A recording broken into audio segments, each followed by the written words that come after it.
What's up, people? My name is James Blissett, professional gambler and founder of Lucrative MMA, which is my handicapping service where I help people make money from betting on MMA. And today I'm going to be breaking down the main event between Cory Sandhagen and Marlon Vera. It's upcoming this weekend, UFC San Antonio.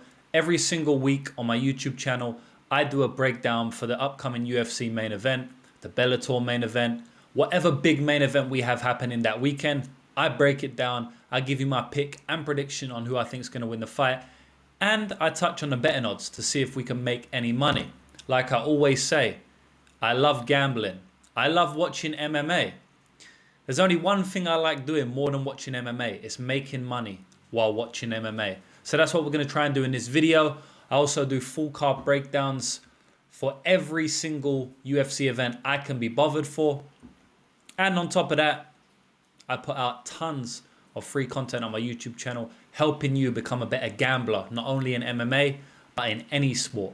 So, without further ado, we'll get straight into it. I'm going to be speaking about Cory Sandhagen first, because this is a fighter who I followed for a long, long time. I knew he was going to the top ever since he jumped in the UFC, because his style is so unique and efficient in MMA. He's a very good striker. You know, number one thing about Cory Sandhagen is he's a striker. And he can make reads mid-fight. A lot of people can't do that. You know, I speak about this quite often whenever I have the chance to, right? And I don't have the chance to that often because nobody does it, or there's not a lot of fighters that do it that well, where a fight could be playing out one way and a fighter can make in-fight adjustments to adapt and win the fight. Now, people do it with the wrestling. You know, people do it where they may be striking, they're losing a striking, and they switch up the game plan, they go to the wrestling and win. But if someone can do it in a specific discipline, it's even more impressive, right? So if someone's losing a striking, but then they switch up their striking game plan and win, that's very, very impressive to me. You know, if someone finds a specific hole and exploits that hole, that is not as impressive, but it's also impressive. Where you can, a fighter who can make in-fight adjustments in a specific discipline is a very high-level fighter. And that's exactly what Cory Sandhagen can do, right? He can make reads on the fly, and he may be losing the striking, and he doesn't even need to switch it up and go to the wrestling to win the fight. He can actually be losing the striking, but make in-fight adjustments with his own striking, and then start to win the striking battle, right? I've seen him do it throughout his entire career, where he's made reads on the fly. You know, he caught Frank Yeager with that flying knee. That was a good read that he made. Maybe it was an in-fight read. Maybe it was a pre-fight read. I don't know. But there's been other fights as well where he's made in-fight adjustments, and they've most certainly helped him win the fights. Especially in his last fight, you know. I mean, even in his last fight, I should say. He wasn't throwing too many elbows initially, right? He was pushing the pace and pressure, and actually brought his singlet out for that one because he was wrestling. This was against Yadong Song. And Yadong Song likes the pressure, likes to box, likes to push you up against the cage and unload with heavy shots, right? And we saw Cory Sandhagen not throw too many. He loves his elbows, but in that fight, he wasn't throwing too many elbows. When Song started to close distance a little bit more, Cory Sandhagen started to shoot a little bit less. When the fight got in the close range, the boxing range, Sandhagen switched up his striking a little bit. And instead of shooting takedowns every time they got in clinch range to offset Yadong Song's pressure, he started throwing elbows. He was also clinching and shooting takedowns, but then he started throwing elbows a lot more. And one of those elbows basically won him the fight, because in the second round, he cut Yadong Song above the eye. Bad cut. For the next 2 rounds, it was pouring in his eye. The referee eventually stopped the fight because of the elbow, right? So he can make very good adjustments on the fly, not only in MMA, but just within specific disciplines in MMA. He is a very good striker. We know that. He's added a wrinkle to his game in his last fight where we've seen him shoot 12 takedowns. Now, he shot takedowns before.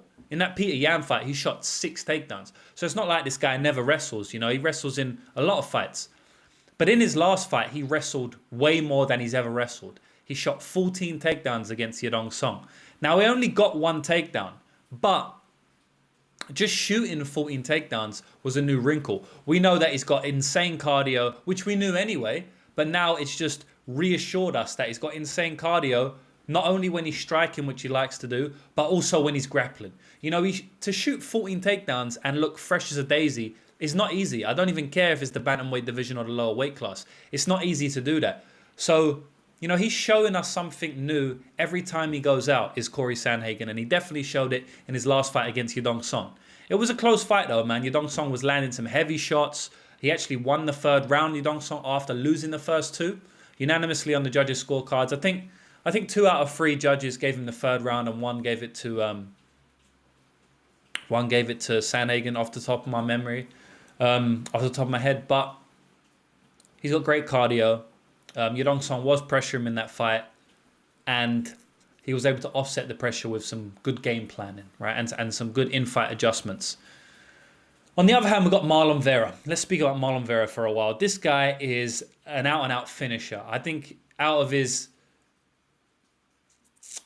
25 wins, he's got 20 by finish or something. And again, guys, all off the top of my head, so come in the chat and tell me I'm wrong by 1 or 2 fights. But basically, every one of his fights he's won by via inside the distance, submission or knockout.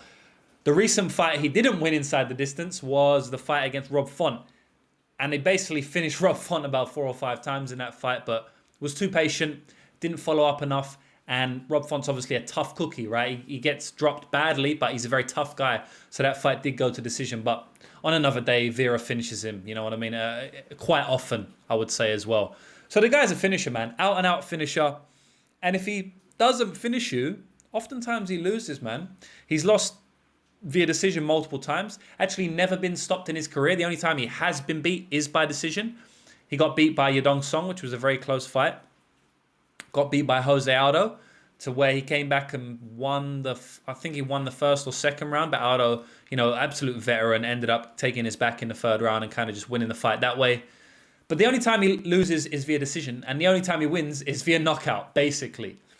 And so we already know that he's going to be, how can I put this?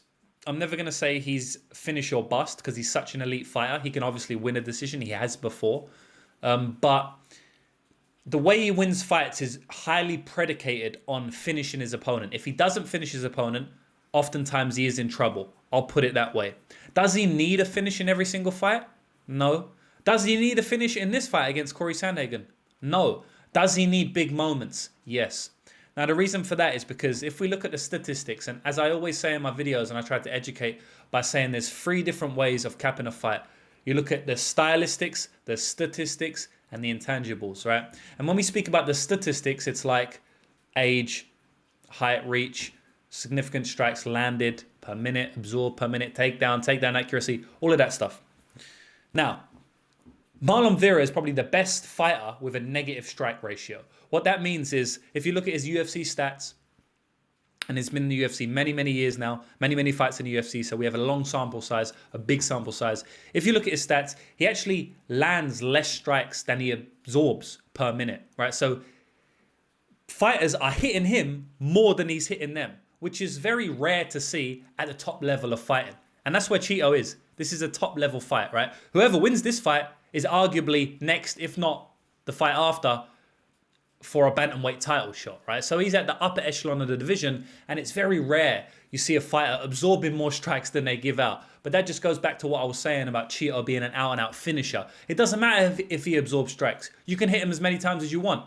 He can finish you within the blink of a second, right? So he doesn't really care too much about letting his opponents out-volume him. He doesn't really care about taking damage. First of all, because you can't finish the guy. He's got an absolute iron jaw, great durability, insane cardio. So he doesn't mind, if he gets hit a couple of times. He doesn't mind taking 2 to give 1, because he knows that his finishing upside is basically 9 times out of 10, 9.5 times out of 10, going to be more than his opponent's, right? That can cause him troubles though, and that can get him into situations where the fight ends on the scorecards and he's down on the scorecards, right? I mean, if there was no rounds in MMA and the fights went on for forever until, fight to the death, Vera would probably be champion, because this guy's got crazy durability, crazy cardio, and he's just going to keep coming forward, right? But that's not how things work in MMA. Fights do go to decision. So that can get him into trouble. And I think that may get him into some trouble in this fight, because how I see the fight breaking down between both fighters is, I'm pretty sure Cory Sandhagen is going to get off to a better start. Marlon Vera is known for losing the first round. He's known for being down on the scorecards. Even in his last fight against Dominic Cruz, he dropped Dominic Cruz in the first round. He still lost the first round unanimously on all three judges' scorecards. Try and understand what I'm saying to you there, because that's very important. He dropped Dominic Cruz in round one and still lost round one on all three judges' scorecards. What that means is that, yeah, he may get a knockdown. He might hurt you, but he's just going to be out-volumed a lot of times by good fighters, right? And I can definitely see that happening here. I can see him dropping Cory Sandhagen, but then just getting pieced up for the other 4.5 minutes of the round, and he loses the round, right? I can see that as a viable possibility in this fight. Now, I will say that 70% of the time, if you drop someone in the round, you are going to win the fight. Also, you are going to win the round, even if you're Marlon Cheeto Vera. But Cory Sandhagen does a really good job at judging range. He has very, very good distance control, and he's got very good volume, right? And we've seen in his last fight, he can mix it up, switch it up, and get the takedowns. So I think that early, this is going to be a tough fight for Marlon Vera, because I think that Sandhagen's going to get reads earlier than Vera does. I think Sandhagen is going to make adjustments earlier than Vera does. Sandhagen doesn't take too long to get going, whereas Marlon Vera, he takes a round or two to actually get in his flow. Another thing about Marlon Vera, he's a flow fighter. He likes to download data, take some time, and get into his flow, right? The thing about Sandhagen, he's not going to let you get into your flow, because what he does is he offsets your flow by jabs, by leg kicks, by switching stances. He's always pumping out volume.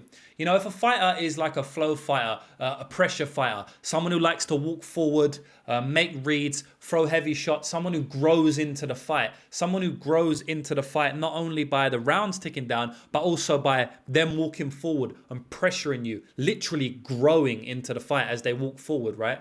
Someone like Marlon Vera, when you got someone like that, a great game plan to beat them is to offset their pressure, offset their rhythm, offset their growth, right? And the way you do that is like what I just said, jabs, leg kicks, throwing out, pumping out volume. And this is what Cory Sandhagen does very well. Another way Cory Sandhagen, in my opinion, early is going to be winning this fight is with the takedowns. Cheeto doesn't have great takedown defense. I think he's got a sub 50% takedown defense. It may be 58%. When I last checked, it was 58 or 48%. I can't remember off the top of my head, but it's not a great takedown defense number, right? When you start seeing 70, 80% takedown defense, that's when you know it's solid. But, sub 60%, it's not that good. And if you look at Cory Sandhagen, he doesn't have great takedown accuracy either. It's 20%. But some of that was because he fought Peter Yan, who's one of the best takedown defense artists in the entire sport. And he went 1 for 6 on him. And then Yadong Song, he went 1 for 14 on him, right? So his stats are skewed a little bit. I do think he's going to be able to get takedowns in this fight. I don't think that he's just going to get a takedown any time he wants, because I don't think he's a great takedown artist, but he times it very well. I don't think his wrestling is super high level, but he times his wrestling very well. And because Cheeto is such a pressure fighter, I don't think it's going to be hard to time a takedown on him, because it's not like Cheeto's on the outside bouncing and you have to really time your takedown. Cheeto's just going to walk forward into the takedown, So early, Sandhagen's going to be out voluming Cheeto, like in every one of Cheeto's fights. He's going to be taking him down, like in a lot of Cheeto's fights. I think this fight is going to go very similar to a lot of Cheeto's fights, where Cheeto is losing early, but he comes back into it. The third and fourth round, I really do see Cheeto start to walk forward, hurt Cory Sandhagen, put some heavy shots on him. He's only been dropped once, Sandhagen, so maybe he doesn't drop him, but maybe he does. But even if he doesn't, I think the bigger and harder shots, the more impactful shots, are going to be landing on Sandhagen's chin and to his body. Cheeto's a good body shot artist as well. He's a body hunter, right? And I feel like Sandhagen's going to get tired from the attritional work from Cheeto the later this fight goes. I do see it being a very close fight as we get into round 4 and round 5. I think Sandhagen's going to arguably be up, but I think Cheeto's going to have the momentum on his side. And I honestly could see it 2-2 going into round 5 and it all coming down to round 5. And it's just about, if you got a fight 2-2 going into round 5, it's flip a coin who's going to win. You know what I mean? Yeah, I guess the guy who's got the momentum, but at the same time, you often see people have second wins in fights, right? So for me, this is a tough fight to call, as you can see. I am going to take Cory Sandhagen. I think he's got more ways to win. I feel like Cheeto needs big moments. And I feel like Cheeto needs big moments in this fight. And I also feel like he has to come from behind. Like most of the time these guys fight, I feel like Sandhagen's going to take an early lead. So for that reason, I have to side with Sandhagen just because I feel like he's going to be up earlier. I feel like there's a good possibility he's going to be winning the early rounds, the early exchanges. I feel like he's going to make reads earlier and more ways to win the fight, meaning I think he can win a striking decision because he's going to shoot out more volume. And I also think he can win with his grappling. I think he can take the fight to the ground. I think he can win via top time. So I have to side with Cory Sandhagen here, but I think it's a close fight, man. Where the line is right now, I wouldn't be like to playing. I wouldn't play Cory Sandhagen. I don't even know if I will play Marlon Vera. I kind of feel like it's accurate. You're talking about minus 170. I'm kind of looking at that saying, yeah, it's probably accurate. Sandhagen has more ways to win.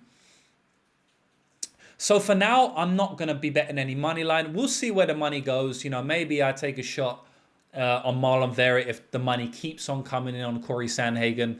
But I'm going to pick Cory Sandhagen for the win. I'm going to look at other prop bets and other ways I can bet this fight other than money line. I feel like some of the overs in this fight could be good value. It depends where they are released market wide. And I've actually seen a couple of books holding Marlon Cheeto Vera decision at like plus 600, plus 550, which I don't actually agree with, So I feel like that might be a sneaky play. I'm not going to do it myself right yet. I'm going to see where the money line goes. I'm going to make my decision on this fight. I'm going to speak to my syndicate, see what they think, and we'll come to an agreement on, what we think is going to happen. And then I'll ultimately choose how I want to play this fight. Maybe I'll pass, maybe I'll bet. But that's it. I'm going to take Cory Sandhagen for a decision win. I'm going to actually say it's a split decision win. I think it's going to be a close fight, guys. I don't think anyone's going to run away with it. But I think it's going to be a great fight. I'm very, very much looking forward to it. One of the best fights we've had in recent times. And we've had some bangers of cards over the last, 3 weeks or so. We've had those two pay-per-views just 2 weeks apart. So, yeah, this is just another fight that's a really, really high-level fight in the UFC. I can't wait for it. And that's it. I will be back with another video shortly. Follow me if you want to, or subscribe to my channel if you want to learn how to make money on sports betting. And if you want all my official picks and predictions, you can go to the link in my bio, lucrativemmabetting.com. We have won over 350 units in the last 4 years I've been tracking. I have made people multiple hundreds of thousands of dollars betting on MMA. And the best way to do that is by getting my official picks and predictions and my sports betting training courses, which are free to all members. So you can sign up via the link in my bio. And that's it. I'll be back next week for another video. And I'll actually be back this week with multiple videos on sports betting in general. So without saying any more, I'll see you in the next video. Take care.